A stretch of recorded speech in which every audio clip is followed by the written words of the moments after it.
Hi everybody, Chris here from Truly Holistic. Now I want to do a really short video talking about flow. For anybody that's done session work with me, realize that this is a very pivotal focus in all sorts of health problems or manifestation problems or just problems that humanity's going through at the moment, is this key principle of flow and enabling our innate or natural way of flow. For example, we're called human beings, and being is a state that that is our natural state. We're supposed to provide not only the way that we are here to evolve and ascend as a consciousness, but also a state that supports the body in a journey of wellness and vitality to either remain well and vital or to return to a state of wellness vitality. But sadly, as becoming the human, we get taught to become thinkers, which is really to embody a mind thought pathway in the way that we will perceive and process life from that point onwards, which when we do that, we don't present our natural state of being. This is why, on the greater scale of things, we see, nature, which is a remembrance of our own natural state. There seems to be less and less of nature because of, humanity's means to grow, but from a mind capacity instead of where we actually naturally present a state of flow, which is our heart, the seat of the soul, the heart. So it's a big thing. Now, I wanted to, in this particular video, we're going to use an AccuVac coil to just kind of show you a little bit more about flow, because the geometry of flow is a vortex, right? So when we look at, the perceived physical embodiment of flow as water, right? When we see water flowing in its natural state, in its natural environment.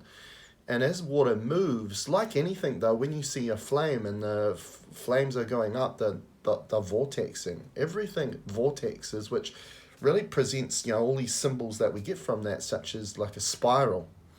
And, we see that, a fractal of a spiral and everything, in regards to this world, in regards to nature, in regards to the galaxies and so on. Everywhere you see that. Now, with a vortex, it creates centripetal and centrifugal forces, which naturally enables to cleanse and detoxify that substance. So as water is going about doing what it loves to do, which is to flow and to move, it's also effortlessly presenting a state that supports itself, right? As I mentioned before, a state of being that for us supports us, which creates those centrifugal forces, so it never accumulates anything. Because what I see at all illnesses is that there is an issue of flow, right? There's either a congestion, obstruction, or blockage to flow that then presents that illness. When everything is actually flowing, then we don't have a state for an illness to be germinated or manifested out of. So it's really at the core of everything. So when we look at, I'm going to present to you, we're going to use a dimensional view. So a 2D shape of a circle is a circle, right? So when I use this AccuVac coil, it would be that, right? So you just see the circle, right? And that's all you see is in the 2D.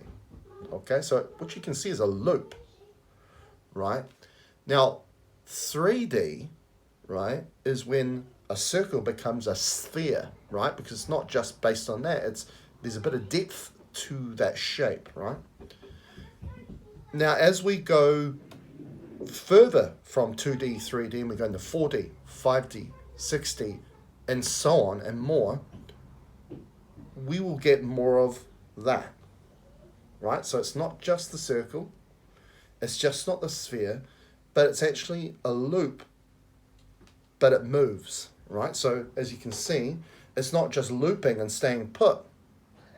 It's looping, but it's still moving forward, right? So it's looping, but it's moving forward, okay, which is then creating a vortex, right? A vortex as it flows and it moves along. So understand that, what we perceive about our life and about reality is everything. And if we are just going by what we observe, okay, which is only 0.0035% of the electromagnetic spectrum of light. So it's not even close to 1% true representation of what that thing is. Okay. And our eyes lock us into 3D. We can't go any further than that. So the problem with that, right, because generally a human follows what it sees and uses a thought process, which is really to use what you've been taught to use and what you've been taught to perceive, right, which kind of locks you in a certain absolute state, which doesn't allow you to evolve, which means it doesn't allow you to flow, right? So you get stuck in a loop, right? So 2D is just that, and a 3D is not much better. It's a sphere. You're still looping. And this is what we generally see, right? Is if you're looping, you're not flowing. You're not providing a vortex, which then doesn't enable that centrifugal forces to help cleanse, detoxify, keep you clean, keep you well, keep you vital. Okay? And we see this loop generally. You know, I've done a post recently about the Ouroboros, a symbol of a loop where a serpent eats its own tail.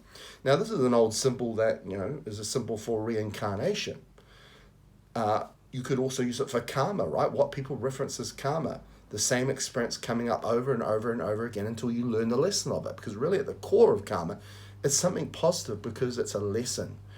But sadly, when the way that we perceive things from mind thought instead of from the heart where our soul is, a lot of times we don't see the lesson, right? We get very caught up in victimhood. We see, oh, that's bad luck, and we don't see that the experience is there, the challenge is there in our life for us to learn from it, right? So we grow and evolve consciously.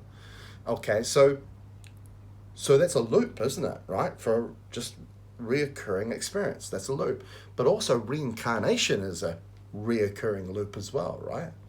Because our purpose in being here is to evolve as a consciousness. Now, if we're not providing that, we come back here again to have another go. Okay, so again, it's this loop aspect, right? So I really wanted to present it in this way because I was looking at this the other day and I thought, wow, this would be a really good way to show you that. Give you a greater meaning and understanding of that. Now, as I say, the 2D, the 3D, which is a circle or a sphere, right? And as we go higher in the dimensions, right, higher in the realities, right, is we see that there's a path being led then, right? So there's a vortex, a flow, right? And that's also an understanding that really at our core, we are not the body, we are the soul. And the soul is our energy signature that is shared over multi-realities, multi-dimensions, which means we're multi-dimensional, which is that, right? So if we follow our soul's path, which is following a heart-feel pathway, because that's where the soul is, it's not in the mind, then it allows us to create, then walk upon those stepping stones we create in every moment that becomes our future, our path, our timeline, in the way that it's symbolized here. As we go about it, we create that vortex, which presents us everything, whether it's our path, whether it's wellness and vitality in our body, that is in the highest good for us. I hope you enjoyed that. See you later.